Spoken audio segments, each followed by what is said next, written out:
Hey guys, what's going on? Laying back for another Netflix review, and today I'm going to be talking about Along for the Ride.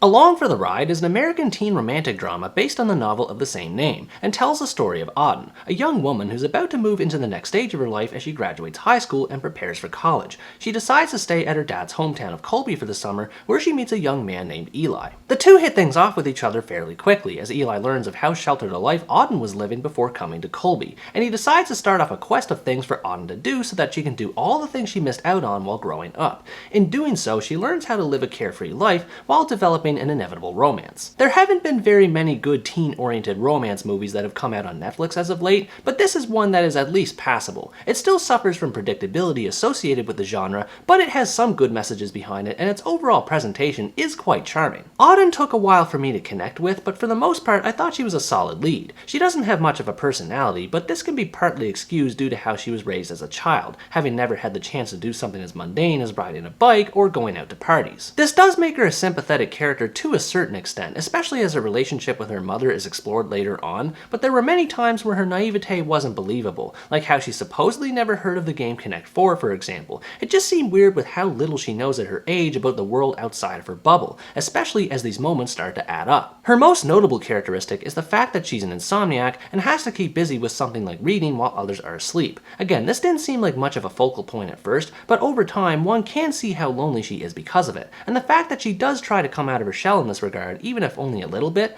does make her somewhat endearing. The other lead character and love interest, Eli, is also okay for the most part, though he definitely didn't start off that way. He's introduced in the creepiest way possible, knowing Auden's name before introducing himself and taking her to a dark room inside an empty laundromat on their first night hanging out, which was really weird, to put it mildly. Putting aside that introduction and how oblivious Auden is to the whole thing, Eli is decent enough. Like Auden, he too is an insomniac, which I personally found to be a bit too convenient for the plot, but it at least gives them some common ground to relate to each other on, and he has a tragic backstory that's fleshed out enough to generate some sympathy. This leads me to talk about the relationship dynamic between the two, which, as with the two by themselves, is also a tad mediocre. On one hand, it's great that the romance takes time to develop. It's a lot more mature and realistic in its approach with how the two start off as friends and become closer over the course of the story. But on the other hand, I found that the romance tended to stop and start a bit. There's a period after they hang out a few times where Eli just disappears for what feels like half an hour, and then all of a sudden he reappears in the middle of a hangout with Auden.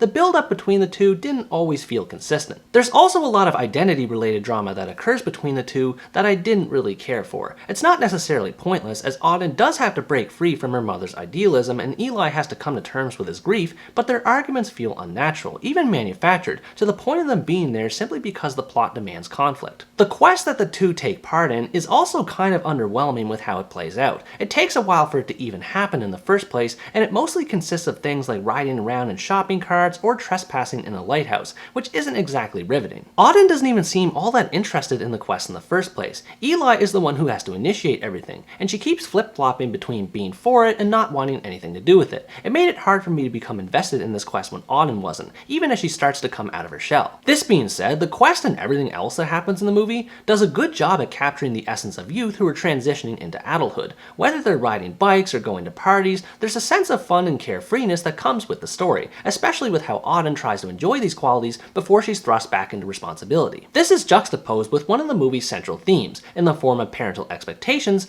versus reality. Auden has isolated herself for the sake of pleasing her mother, yet she feels an increasing need to break out of her routine and please herself for once, yet this still remains an issue when she has her own problems in dealing with her father. I have to admit that I was disappointed with how her parents were portrayed, though this is mostly because they were heavily underused, mainly with Auden's mom, who's played fantastically by Andie MacDowell. There's not a lot of screen time to get a sense of how she and Auden's father affected her upbringing, but they do make the most of it when they can. However, Auden's relationship with her stepmom, played by Kate Bosworth, was one I really enjoyed. Unlike other teen-oriented stories where the step-parent is usually depicted in a negative light, this is not the case, as she plays a huge role in getting Auden a job, sharing her place with her, and just being a positive influence in general, which made the story more heartwarming. The other girls that Auden makes friends with don't have much in the way of personality, except for maybe Maggie, who starts off on the wrong foot with Auden, but they eventually become best friends. Aside from this angle, these characters were quite generic and mostly exist just to say quirky lines of dialogue. Anytime these characters are on screen is when filler scenes start to crop up, ranging from dance breaks at work, a bad running gag involving a romance Maggie he has that never goes anywhere, and her ex-boyfriend constantly flirting with a Latvian woman. If this is supposed to be the movie's idea of comedy and being funny, then all I have to say is,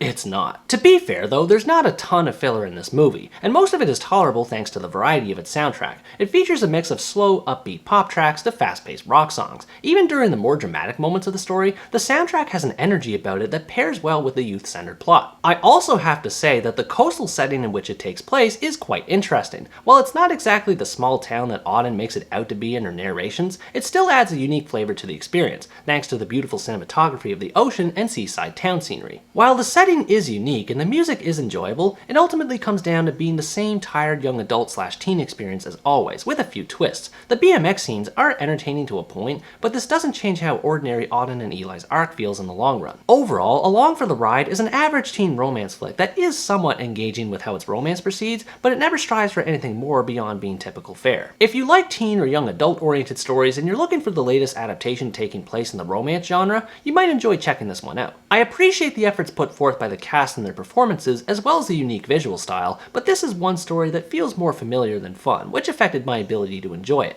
Despite the excitement hinted in this movie's title, this movie's ride ends up being more of a slow stroll than anything else. What did you think about this movie? Did you like how the romance developed naturally between the lead characters, or were there tropes you noticed in it that I didn't? Let me know in the comments below. Anyways guys, that's going to wrap up my review of Along for the Ride. Thanks for watching this video, I hope you enjoyed it, and as always stay tuned for the next part, where next time I review the French action comedy, The Takedown.